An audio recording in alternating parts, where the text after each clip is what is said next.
Train बहुत ही complex project होता है और इसीलिए इसमें पहले प्रोजेक्ट में जो डिजाइन के जितने भी चैलेंजेस थे, आप जैसे कोई भी गाड़ी अगर चलाते हो तो जैसे ही आप 60-70-100 की स्पीड तक पहुंचते हो, उसके वाइब्रेशंस, उसको बैलेंस करना, उसको मेंटेन करना बहुत ही कॉम्प्लेक्स टेक्नोलॉजी होती है। इसीलिए जब 2017 में बुलेट ट्रेन पे काम चालू हुआ, पहले 2 वर्षों में, 2-2.5 वर्षों में उसकी पूरी डिजाइनिंग हुई। डिजाइन होने के बाद में काम चालू हुआ। आज की तारीख में ऑलरेडी 300 किलोमीटर के जो कंप्लीट कंस्ट्रक्शन वर्क है वो हो चुका है। 8 नदियों के ऊपर ब्रिजेस बन चुके हैं, स्टेशंस बन गए और 2026 में पहली बुलेट ट्रेन का पहला सेक्शन खुलेगा। और आज देश में इतनी कैपेसिटी आ गई है, इतना लर्निंग आ गई है। देखो मोदी जी ने, अगर आप देखो मोदी जी के 10 साल के इस पीरियड में एक जो सबसे बड़े फंडामेंटल चेंज आया है वो है माइंडसेट का चेंज। पहले देश में सोचते तक नहीं थे कोई बड़ा काम करने का। मोदी जी ने आने के बाद में बड़ा सोचो, उसके लिए तैयारी करो, मेहनत करो, बेस बनाओ और उसको मेटिकुलसली एग्जीक्यूट करो। जब देश अपने खुद के टैलेंट पे विश्वास करता है, वही जाके देश आत्मनिर्भर बन पाता है।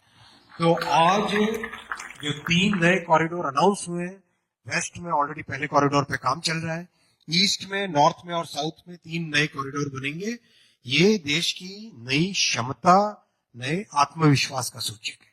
सर आप जी सर, लेकिन एक जो वादा आप लोगों ने अपने मैनिफेस्टो में किया, आपने किया, आपका डिपार्टमेंट ने, क्योंकि हम वेटिंग की प्रॉब्लम को खत्म कर देंगे, वेट लिस्ट की प्रॉब्लम को खत्म कर देंगे। ये अगर हो गया तो क्या क्रांति है किस्म की, कैसे होगा? लेकिन देखिए, बहुत लंबे टाइम से, चाहे आप लालू जी का जमाना देखो, चाहे ममता जी का पीरियड देखो, उस पीरियड में केवल और केवल एक चीज होती थी कि नई ट्रेन अनाउंस कर दो। बस ट्रेन चलाने के लिए जो इंफ्रास्ट्रक्चर चाहिए, पटरियां चाहिए, स्टेशन चाहिए, सिग्नलिंग सिस्टम चाहिए, ऊपर बिजली का तार चाहिए, नए लोकोमोटिव चाहिए, नए कोचेस चाहिए, इसके ऊपर कोई ध्यान नहीं दिया जाता था। मोदी जी ने आके इस पूरे सिस्टम को चेंज किया। उन्होंने कहा कि हमें कैपेसिटी बढ़ानी पड़ेगी, तभी जाके हम ज्यादा से ज्यादा लोगों की सेवा कर सकते हैं। इसीलिए मैंने आपको जो आंकड़े दिए कैपेसिटी बढ़ाने की, ट्रैक बढ़ाने हो, कोचेस मैन्युफैक्चरिंग करनी हो, लोको मैन्युफैक्चर करने हो, पटरी ज्यादा बिछानी हो, ओवरहेड इलेक्ट्रिक बढ़ाना हो, वो सब बढ़ाया। और अभी जिस पेस पे काम चल रहा है, पिछले वर्ष अगर आप देखो, जो 31 मार्च को जो वर्ष खत्म हुआ, या बेल्जियम का या ऑस्ट्रिया, मतलब पूरे देश का जितना रेलवे नेटवर्क होता है, उतना रेलवे ट्रैक नए जोड़े गए भारत में एक अकेले वर्ष में। तो जब इतनी कैपेसिटी बढ़ती है, तब आप ज्यादा लोगों को कैरी कर सकते हो। तो ये जो आपने बताया, इतनी कनेक्टिविटी, इतना काम हो गया देश में। राहुल गांधी को क्यों नहीं दिखाई देता? वो तो पैदल चक्कर मार चुके हैं पूरे देश का। अब उनकी बात मैं क्या करूं, उनको उनके जो एडवाइजर समझा देते हैं, उसी पे चल देते हैं। अभी हाल ही में वो क्वेश्चन कर रहे थे कि रेलवे में क्या हुआ। जी, मैं बहुत स्पष्ट तौर पे बताना चाहता हूं, आंकड़ों के साथ देखना चाहिए राहुल जी को भी और उनके एडवाइजर्स को भी।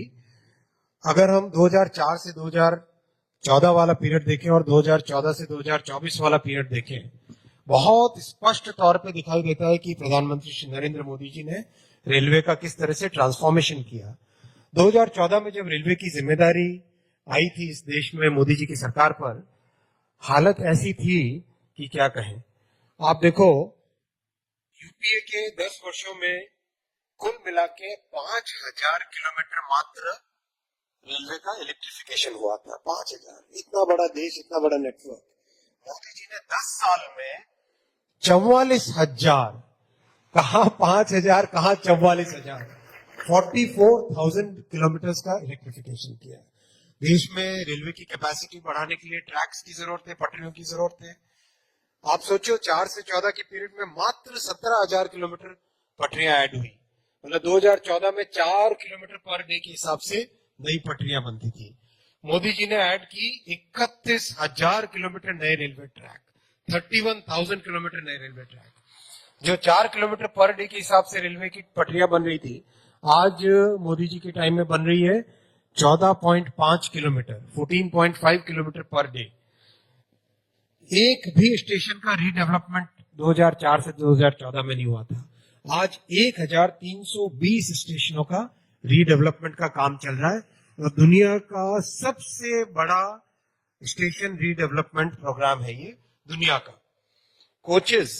कोचेस बढ़ाए तभी जाके ज्यादा लोग ट्रेवल कर पाएंगे।